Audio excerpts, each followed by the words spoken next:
Hello everyone, this is Bob Treemore.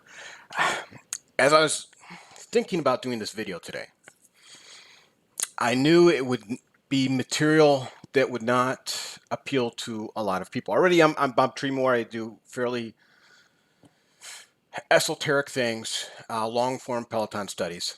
And this one probably goes even a little bit further. So I was trying to think, it is very dry material. And because I like to be upfront with everyone. I don't want people spending a lot of time watching my videos if it's not appealing to them, because I'm not showing exciting videos of the new rower or the new what have you, or tips, top 10 tricks of doing this, or the latest tray to put on your bike and whatnot. Anyway, the best I could come up with, this is going to be an academic video. Does that sound intelligent and something other than dry? Anyway, this is going to be an academic video about show me the monetization. Barry, I always like to talk about Barry in these videos. Yeah, I probably unfairly talk about Barry too much. But I imagine him sitting behind his golden desk and his glass-walled partitions in his 30-foot by 18-foot room. And he's there. And he's saying, I need to be cash flow positive soon. So I need you, and you to show me the monetization. Hardware sales, kind of adequate right now. What other avenues do we have? Can we sell more apparel? Eh, eh, not really. Can we sell more dumbbells? Not really. What else do we sell? We got hardware, we got apparel, and we got dumbbells. What's left? What's left is the app. So this has got to been in their heads for a while. How do we make more money off of existing customers? Because I've done videos about how to get more customers into the fold. So important that we're at like 4 million customers, 3,000 hardware, or I'm sorry, 3 million hardware and 1 million digital. How do we expand the digital family? I've done those videos. If we can't expand the family quickly, because right now things need to be kind of at a good cadence, how can we squeeze more money out of every person? Show me the monetization. You. I used to know all the people names of all the people in the room, but all those people are gone now. I don't know what the new names are. Liz, show me the Liz is going to show him the monetization. She's going to show him the expense reports. All right. Well, anyway, academic video. If it's not your thing, no harm, no foul. There's lots of cat videos hitting the home button in YouTube. As an FYI, I really put in personal stuff, but as an FYI, I'm not a cat guy. I'm a dog guy. Don't have a dog. But mom, God bless mom. Mom is bringing the Labradoodle by for a week. They're going on a cruise. So I get to watch Mally for about a week. Very excited. My wife, not so much. Her and Mally have never bonded. But anyway, there's your token Mally. Hit the cat video if you want to not be impressed by the academic prowess of this video about monetization of the digital application. Let's get into it. Oh boy. I always kind of like to lay the foundation. It's kind of my jam for the people who are uninitiated. A lot of you, probably, frankly, a lot of you watching this video are well versed in Peloton. But for those few who are not, back in the day, the digital app didn't exist. Back in the day, Mr. Foley brought to fruition the bike. And that was the only product. The only application that existed in 2014 through 2018 was the bike and the application which resided on the screen on that bike. There was no app. There was no, I'm going to pull it up on my iPad. I'm going to pull it up on the computer. I'm going to pull it up on my iPhone. None of that existed. If you wanted to communicate with Peloton to watch stuff, to do stuff. The only place you could go was climb on the bicycle seat and use that app. I hesitate to even call it an app, more like a computer, really, right? Well, in 2018, we'll leave John here in a second. It's a private moment for him. 2018, they released a digital app. It was very minimal at the time. Soon afterwards, the Tread came out. But digital app is still relatively new if we're really talking. I mean, we're almost in 2023, but let's say the digital app is 4 years old. All right, John, congratulations. So this is a slide from a previous video that I've recycled here because this is kind of laying the premise of where we're going today. And how do we expand the digital app, or what could they be thinking inside Peloton as to grow the monetization, grow the options available to them? Because the app has kind of reached where the hardware is reached. It's penetrated where it's going to penetrate. We've got 4 million out of TAM. It doesn't seem like we're accumulating a vast quantity of customers right now. So of the customers we do have, how can we monetize more, or how can we get a few more into the fold? So the good, better, best. This is the strategy that I'm going to use as a premise of exploring price tiering for the app. Price tiering meaning price levels, meaning the levels of functionality. Price tiering for the digital application. And now from here forward, when I'm talking about the application or the digital application, I'm talking about that thing outside of the hardware. You pull it up in your iPhone, your iPad, your Android, what have you. That is what we're going to talk about for the remainder here. So back when I did this screen here, good, better, best, we can ignore the other ones here. They're not applicable today.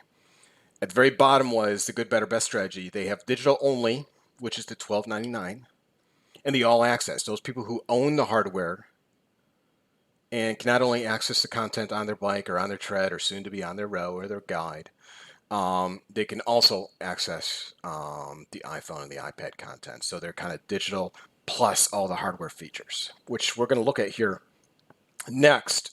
And you may be surprised when it's in black and white what the differences really are between the digital app and the quote-unquote all-access app. I realize it's a little bit small and the screen layout's a little bit different today. I had to squeeze myself into the content. Fortunately, it won't mess with anything until the very last slide, and even then it's minimal. I'm not going to make you read all these. Once we go over them once, you just kind of have to keep in the head, and then it's fine from there. But it's not critical that you walk through these. I'm going to walk through them here briefly, and I've color-coded them. So at top, well, we have in the... Oh, I should have turned on my thingamadooger. Let me see if I can do that real fast. Hang on, folks. Hang on, folks. Ah, I can't do it. Let me try it real fast, real fast, real fast. It's not there anymore. The option is gone. I don't know where it went. All right, I used to have an option to highlight, make my cursor bigger, and it is, for some reason, absent right now. So I will wave it. In the purple area, lavender area, is the content. Is these modalities off to the side here. These are the various things you can do: floor strength, yoga, meditation, cardio, the outdoor stuff, stretching, and then of course cycling, bike boot camp, running, walking, and tread boot camp. That's the content we're all familiar with. It's available if you have the bike or the tread, or if you have the app. Then we have this weird other area where rowing, and we've talked about this previously, but rowing appears right now, from what Peloton's telling us, is going to be hardware locked to the row, or at least the majority of it. And here in this depiction I have, moving forward, we're going to talk generalities. There's some small exceptions here and there. I'm going to stay at the top level, and hopefully y'all can forgive me if I don't call out all the exceptions to my yeses and nos and what have you on this guideline. So we have row. And here in the red, you can see digital app doesn't have row content. It's not going to have row content. Also doesn't have guide content. Guide's one of those exceptions. It kind of has exclusive content, but it eventually times out into floor strength. And then the pink kind of features. And let me just read through these very briefly, just in case you can't see them. Leaderboard, lane break, scenic rides, runs, high five, the community social aspect, Just Work Out, which is kind of no content. You just hit go, and your phone or what have you is tracking you as you do various things. No content, no music, no nothing. You can provide your own music. The activity feed, which is fairly new. Live classes, premier classes, which we just learned about the other day. Encore, library access to all the content. Stacks, scheduling, invite friends, challenges, workout history, and programs, kind of where they bundle a bunch of classes together into one cohesive thing, and you can win some challenge awards and things like that. And at the last, we have integration Strava, Fitbit.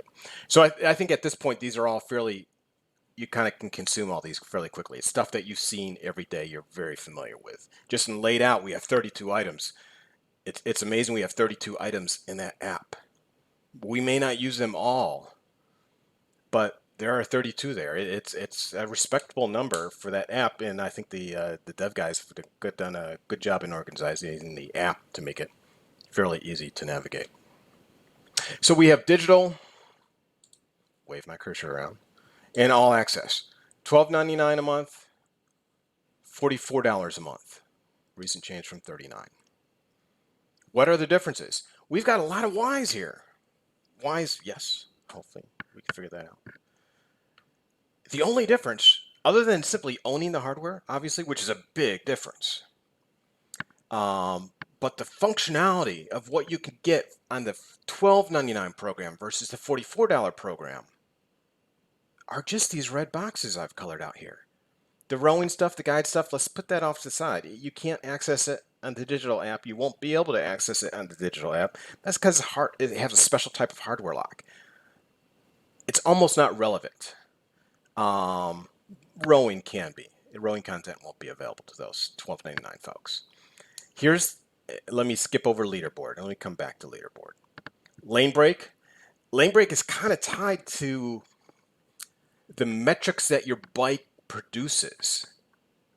So if you're on a Bowflex, I don't know how Peloton could ever obtain those metrics and balance them so they equate to a Peloton bike and NordicTrack and Echelon and all the other bikes out there.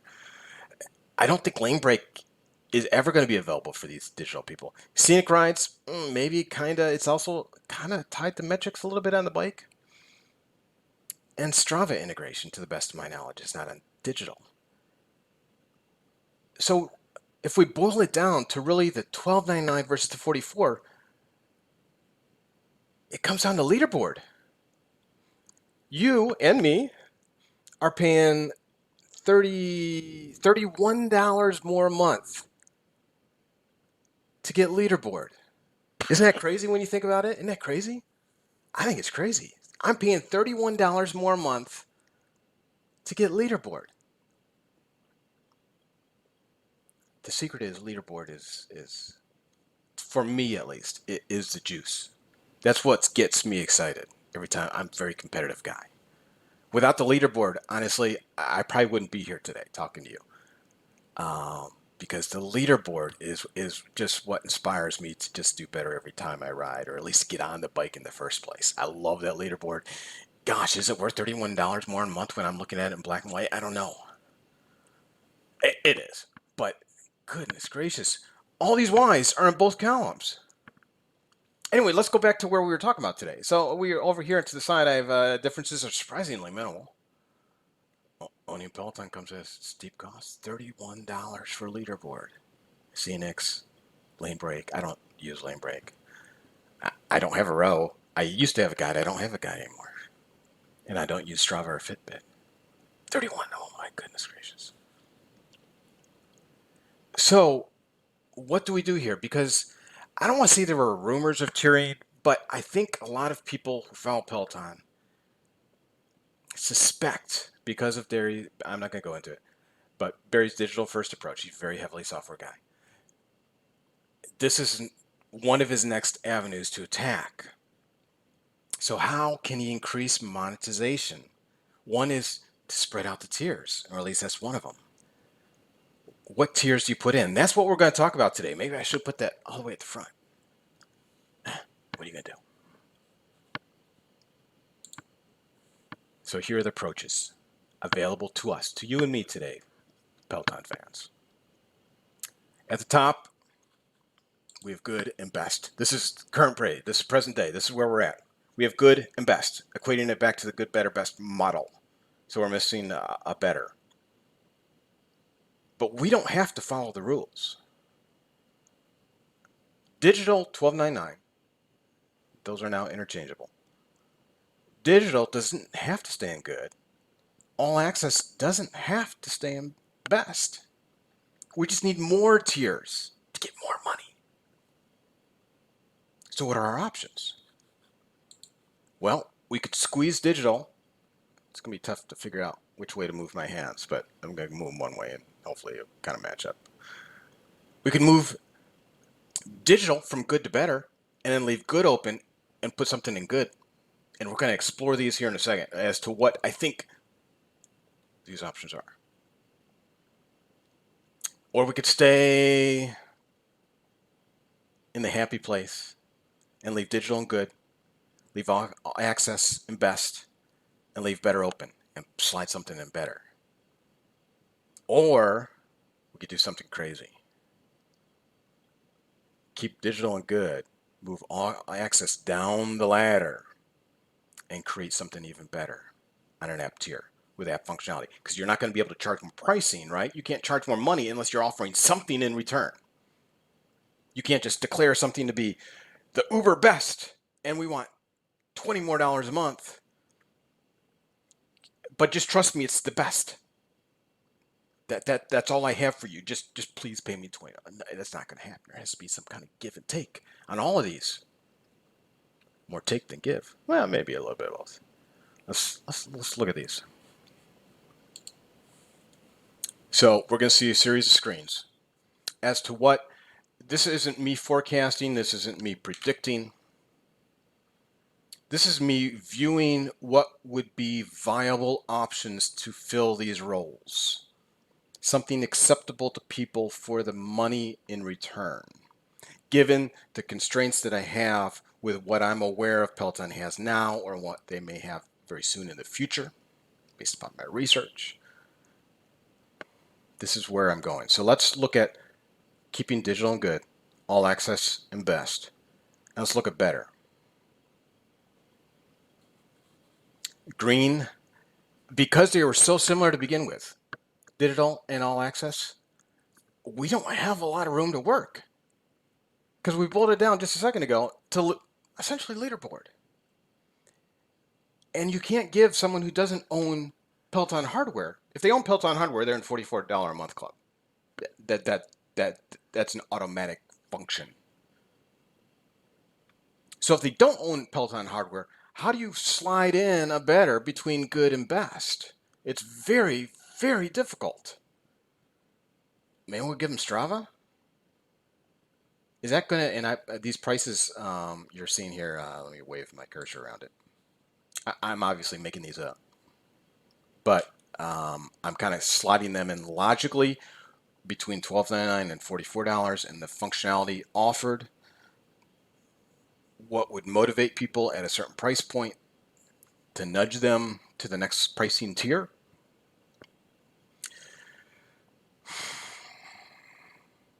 So we're going to give them Scenics at the better. I don't have a name for this thing other than better.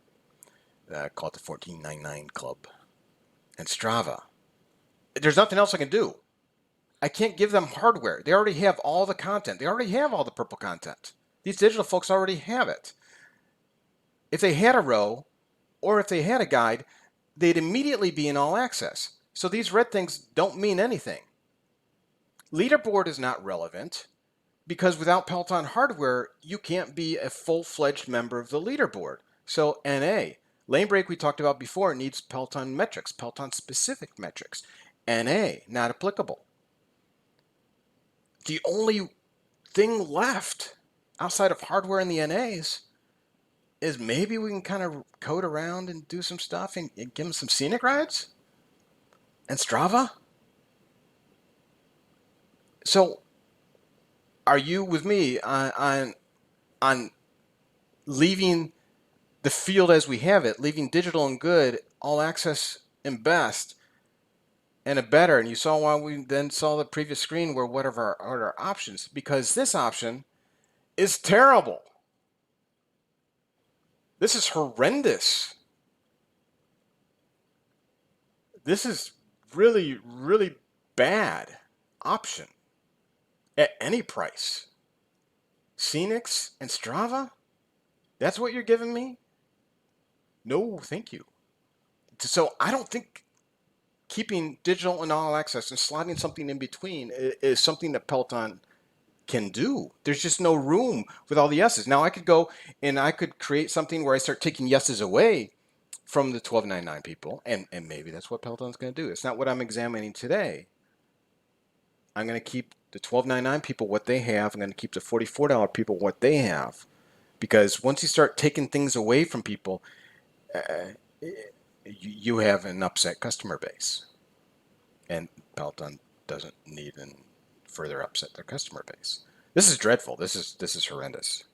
Let's not do this one. So remember what our other options were. We could start sliding things out of their original categories.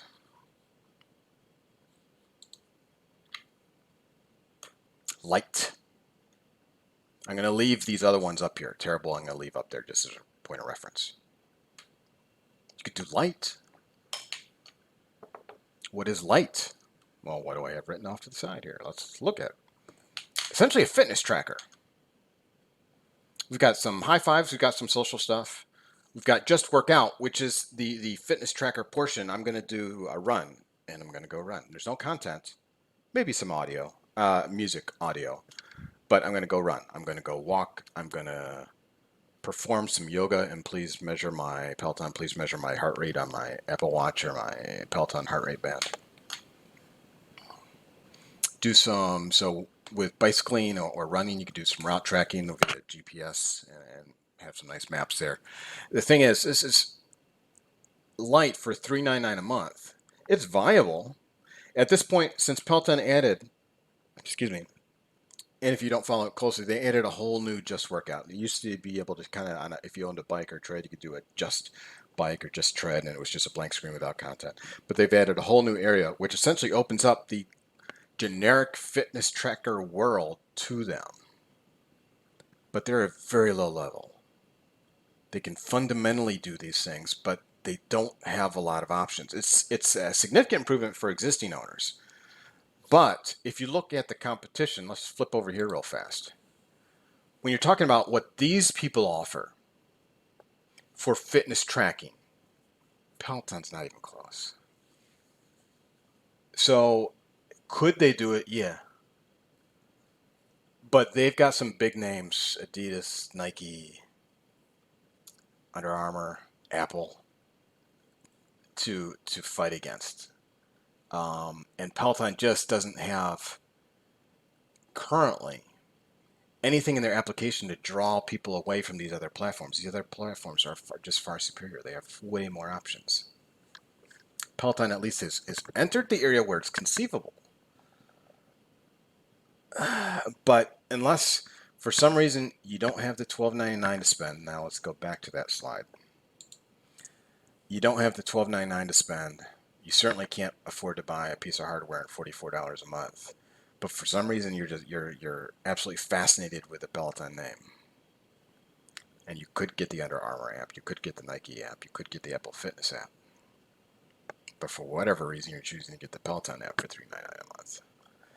I don't think a lot of people are going to do that either. So I'm not going to classify this as terrible or horrendous. Peloton has the building blocks of making something good, something equitable to those other names that we saw on the other slide, but they're not there yet. So this sliding these things that way, it didn't work really for us either, or did it? Hang on, don't go anywhere.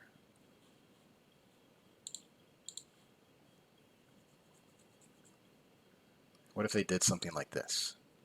And again, I realize that the print is a little bit small. I did what I could. I'm naming this the subscription model. It's on the poor side of good, so it would be whatever's below good. I didn't want to call it something like decent or adequate.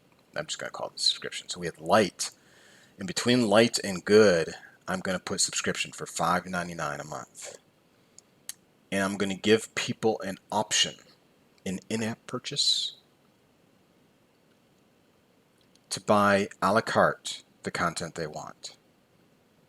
So $5.99 plus, I as a user, man, I've seen the content that Peloton has for, for cycling or whatever. I see Jess Sims. Man, I'm in love with Jess Sims. I think she's fantastic. I really want her content, but I'm not willing to pay $12.99 because I'm never going to do yoga. I could care less about yoga. I don't ever want to do meditation. I'm never going to do a run. I have a cycle in my house. It's from another manufacturer. I love Just Sims or Alex or what have you. And I just want, so Peloton could roll out something, again, my figures, $5.99 a month, and you a la carte it. I want cycling content. I want the cycling content. I want the library. So we're giving them a la carte, and maybe some of these are included. In fact, I have included some of these. If you get the subscription and $5.99 plus, let's choose cycling at $1.99. I'm going to give you high fives. I'm going to give you just workout because you're a nice guy and you're paying me $6 a month. I'm going to give you activity feed. I'm going to give you library access for cycling. You do Just Sims, Alex, Christine, Wilpy, do all those folks. I'm going to give you workout history. I'm going to give you programs, and I'm going to give you some integrations. But for the big content animals, a la carte. So the pros we have over here, low base cost, $5.99, is very reasonable. Much lower than $12.99, right? Very adaptable, very configurable for every person. But once you start stacking more than like 3 of these together, you might as well just roll up to digital. But it's at an entry point, price point, may not be a terrible idea. Could be a viable idea. So this isn't getting more money out of existing users, but it potentially is attracting other people into the ecosystem who have they look at all the modalities, again, fancy name for exercises or workouts, and they're just like, even me, honestly, I do less than half of these.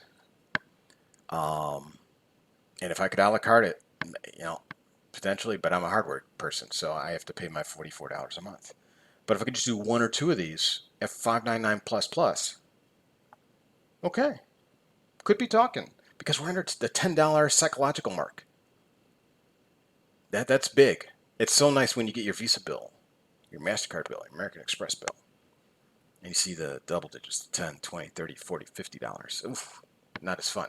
But when you see the, your Starbucks coffee at $5.99 and you see your Peloton sub also at $5.99, you're like, okay, I sacrifice 1 cup of coffee a day and I got all my cycling content and library and workout feed and just workout and stuff like that. Not bad. Okay, this one's not terrible. This one actually, I think Peloton could conceivably do. And these people will keep adding until maybe they bump up digital, or maybe eventually they buy a piece of hardware. What do we have next?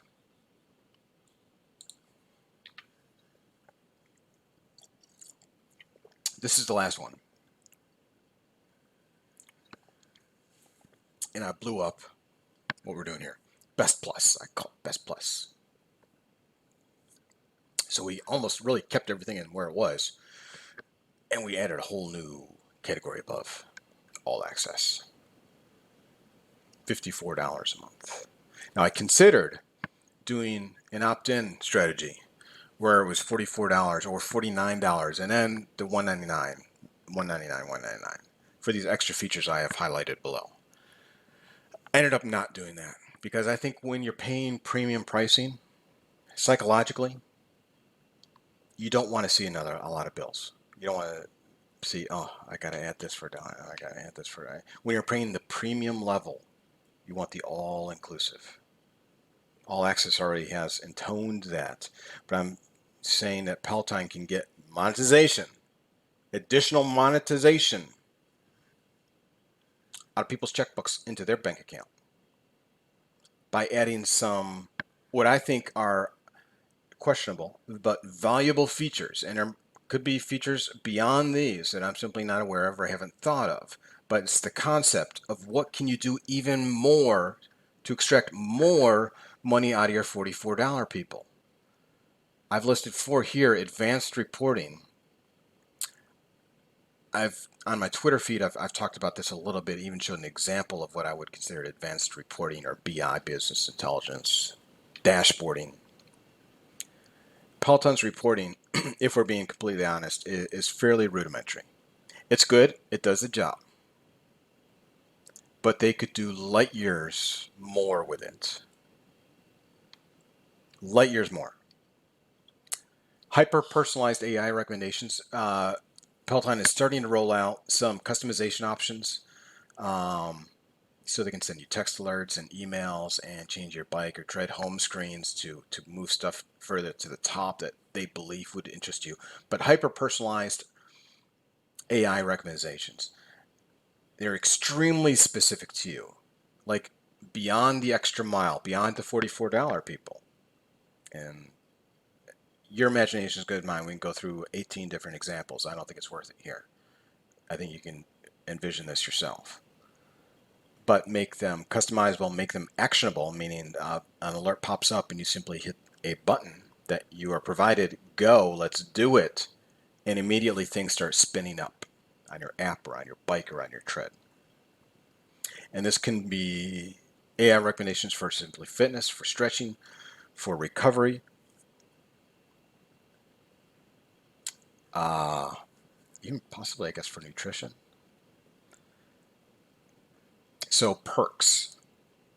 We're looking, I labeled this as $54, if you can see it here, $54. So we are at 44. I gave the all-in Best Plus people $54 to spend here. You also get perks. You get your advanced reporting, you get your advanced hyper-personalized recommendations, and you get perks. And here's where, I'm sorry, my picture kind of interferes a little bit, but it's not too bad. You get early access to various things, sales or meetups or what have you. You get early alerts to that and early access to that. You get exclusive invites along the same lines. You get beta access, so when Peloton, and it's up to their determination, but at least bumps you up on the list. So if there's a new piece of hardware, there's some new functionality in the application, you are higher on the list than everyone else. Running discounts either for apparel or dumbbells or what have you. Those discounts are available to you at a either greater level or a sooner level than everyone else in the pricing tier. And you get more high five options. And right now we're limited to high fives. You have to imagine at some point Peloton's going to build out the social community aspects that they have, which right now is almost limited to high five. You can follow someone and you can high five someone. That's what we have. Fortunately, the community in Peloton is very strong through things like Facebook and Instagram and things of that nature. But the social interaction options available to people are very, very low. And what I'm considering here is Peloton offering more interaction levels to people who have the Best Plus plan. And you get expert tools. Recently, Peloton kind of took away the expert tools. I don't know why. They just did. But you have them back in Best Plus. So that kind of wraps up where I've been thinking today. We have 2 levels currently. These are things that I think Peloton could be considering.